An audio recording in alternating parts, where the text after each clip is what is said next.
اهلا ومرحبا بكم في قناتكم نيسو شانيل. هاد المره غنوجدو مع بعضياتنا خبيزات ديال ساندويتش كيجيو غزالين، كيجيو مفشفشين ومقطنين وكيجيو بحال شي بونجا.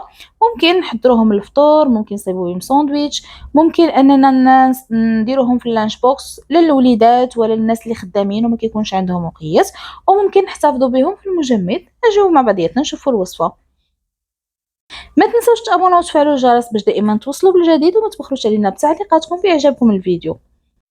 غنحتاجو 750 غرام ديال دقيق الفورص، اي كيلو الا ربع من دقيق الفورص.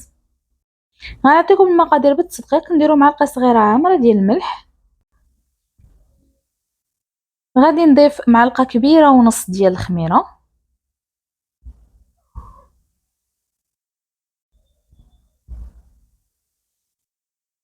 كنزيدو معلقه كبيره ديال السنيده، كنضيفو بيضه وحده كامله يعني الصفر والبيض البيض، 2 معالق كبار زيت نباتيه. درت المعلقه الاولى، نضيف دابا المعلقه الثانيه. هاد الخبيزات كيجيو غزالين، غير جربوهم.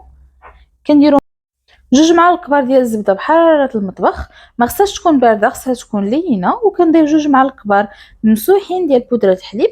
بالنسبه للناس اللي موفرش عندهم بودره ديال الحليب، ممكن تعوضوا بالحليب عادي. غير تبعوا معايا، انا غادي نعطيكم بالتدقيق الحليب العادي شحال غادي ديروا فيه.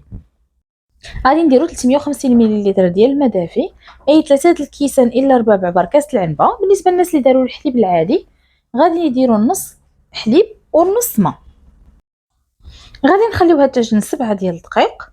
من بعد ما كتعجن العجينه، ها هي كتجي رطبه وكتجي مطاطيه، ما كتلصقش في الايد. كنكوروها ونديروها في شي بول وكنسدو عليها وكنخليوها حتى كتخمر، كيتضاعف الحجم ديالها.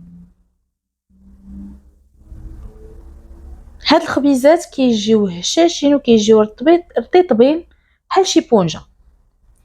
صافي نخليوها حتى كتخمر على خاطرها وكتضاعف الحجم ديالها. من بعد ما تضاعف الحجم ديالها، غادي نفشوها من داك الهواء.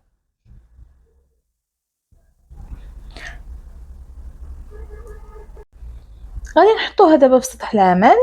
كندهنوا ايدينا بشويه ديال الزيت باش ما تلصقش لينا العجينه.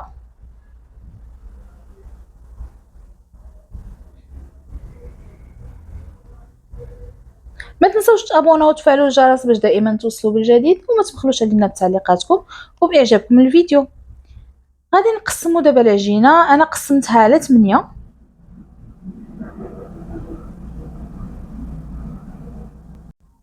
كنبداو نشكلوا فيهم كويرات بهذا الشكل هذا.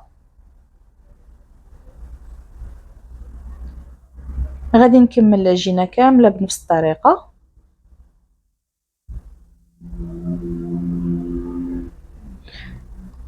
صافي غادي نغطي عليهم وكنخليوهم يرتاحوا واحد 5 ديال الدقائق.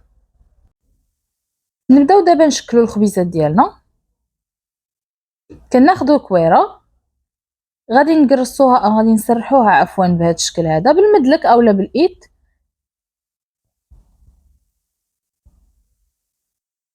وكنبداو نجمعوا فيها بهذه الطريقه. هذه طريقه سهله.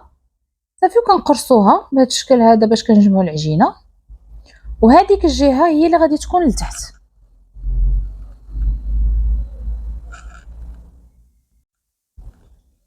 نعاودوا وحده اخرى بنفس الطريقه.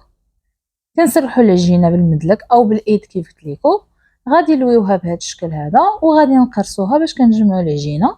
دائما الجهه اللي قرصنا واللي جمعنا غادي تكون هي التحتانيه. غادي ناخذ الطاوه دابا وغادي نستفوا فيها هذيك العجينه اللي وجدنا. صدقوني هاد الخبيزات هادو كيجيو زوينين، كينفعوا في الخرجات. مع دابا الصيف على الابواب، كنبغيو نخرجوا، كنبغيو شي حاجه اللي ساهله. كينفعوا ملي كنكونوا خدامين ومزروبين، اولا كينفعوا الوليدات نصيفطوا معاهم المدرسه في الفطور. الساندويتشات كيجيو غزالين. صافي كنستفهم في الطاوه وكنغطيهم ونخليهم يخمروا. غادي تجربوهم وغادي يوليو معتمدين عندكم. غادي ناخذ صفر ديال البيض، كنزيد فيه معلقه صغيره ديال الخل، معلقه صغيره ديال الماء، وقبيصه ديال الملح.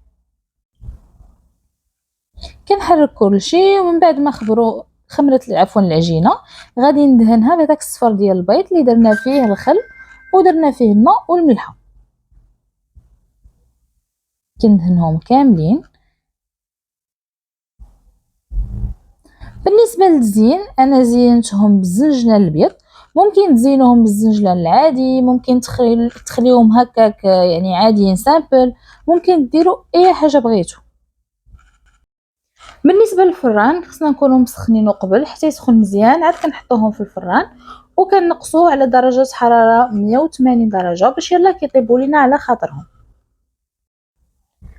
من بعد ما طابوا الخبيزات ديالنا كيجيو على هذا الشكل هذا مفيشفشين طيطبين، كيجيو بحال شي بونجا، غير كنوريك عليهم كيف ما شفتوا راه كيتبعوك، كيجيو غزالين. جربوهم انا متاكده غادي يعجبوكم.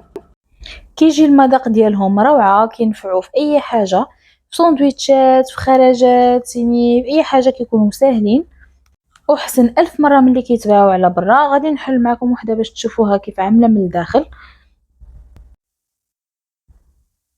كتجي مهويه ورطيطبه. ومازال غادي نوجد معكم ان شاء الله ساندويتشات بهم. ما تنساوش تابوناو وتفعلوا الجرس باش توصلوا بالجديد. ما تبخلوش علينا بتعليقاتكم واعجابكم الفيديو. بسلامه.